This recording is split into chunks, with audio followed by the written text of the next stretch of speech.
દર્શક મિત્રો, વડોદરા ટુડે ન્યૂઝમાં આપ સૌનું હાર્દિક સ્વાગત છે। વડોદરા શહેરમાં આવેલ સયાજી બાગમાં જોય ટ્રેનની અડફેટે બાળકીનું મૃત્યુ। શહેરના સયાજી બાગમાં ગુરુવારે સાંજે એક કરુણ ઘટના બનવા પામી હતી। જોય ટ્રેનની અડફેટમાં આવી જતા જંબુસર ખાતે રહેતી 4 વર્ષીય બાળકીનું કરુણ મૃત્યુ નિપજતા ચકચાર મચી જવા પામી હતી। જંબુસરના કસ્બાના સોગતવાડી વિસ્તારમાં રહેતી 4 વર્ષીય ખતીજાબેન પરવેઝભાઈ પઠાણ પરિવાર સાથે બપોરના સમયે સયાજી બાગમાં ફરવા માટે આવી હતી, જ્યાં ભાઈ બહેન સાથે તે જોય ટ્રેનમાં પણ બેઠી હતી। ત્યારબાદ તેઓ સાંજે 5 વાગ્યાના અરસામાં ઘરે જવા માટે તૈયારી કરી રહ્યા હતા, ત્યારે ખતીજા પરિવાર સાથે જોય ટ્રેનના સ્ટેન્ડ પાસે ઊભી હતી।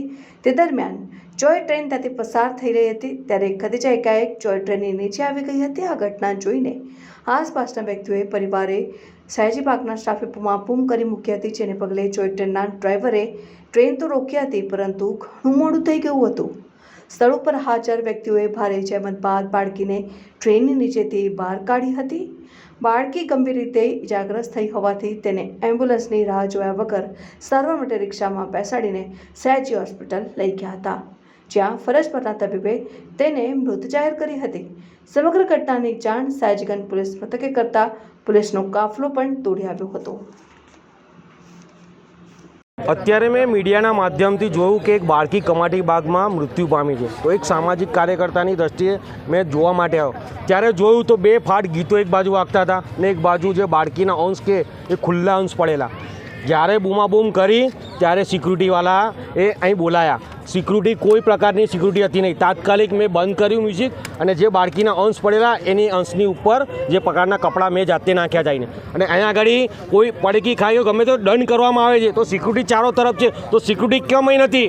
અત્યારે એના અંશ દેખાઈ રહેલા, અંશ હતા, રિસર દેખાતા હતા, કોઈ પ્રકારના સિક્યુરિટીએ એની ઉપર ઢાંકવામાં નથી આવ્યું। 2 ફાટ મ્યુઝિક વાગતી હતી, તો શું આ કોર્પોરેશન શું વિચારી રહી? 12 બાળકોને હજુ સુધી ન્યાય નથી મળ્યો, 2 શિક્ષિકાઓને ન્યાય નથી મળ્યો, તો આ બાળકીને શું ન્યાય મળશે ખરો?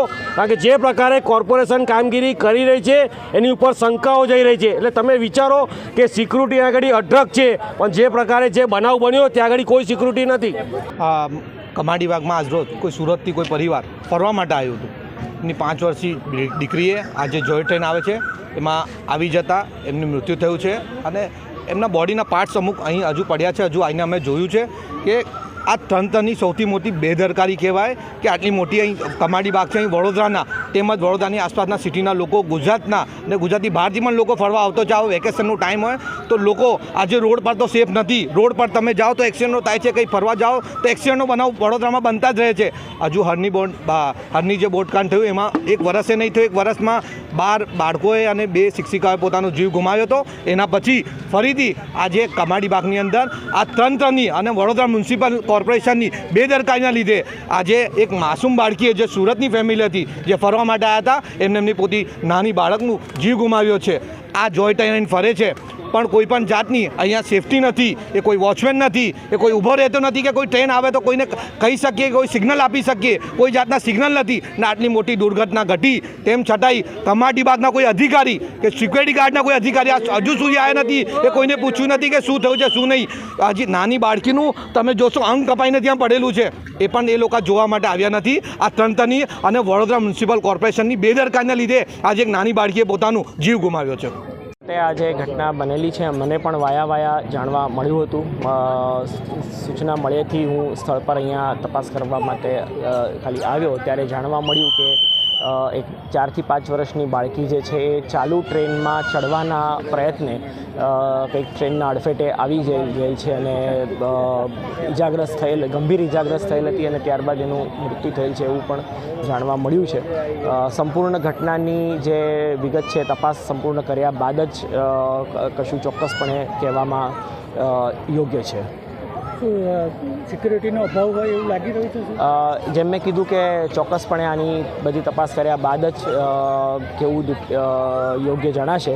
અમને જાણવા એવું મળ્યું છે કે સિક્યુરિટી સ્થળ પર હાજર હતી, સિક્યુરિટીએ વિસલ કરી હતી, પરંતુ તેમ છતાં બાળકી ટ્રેનના અડફેટે આવી ગયેલ હતી અને આ ઘટના બનેલી છે। વધુ માહિતી આપને જે સંલગ્ન વિભાગના જે ડાયરેક્ટર છે એ આપને આપી શકશે। પ્રત્યુષ પાટણકર, ડાયરેક્ટર ઝૂ।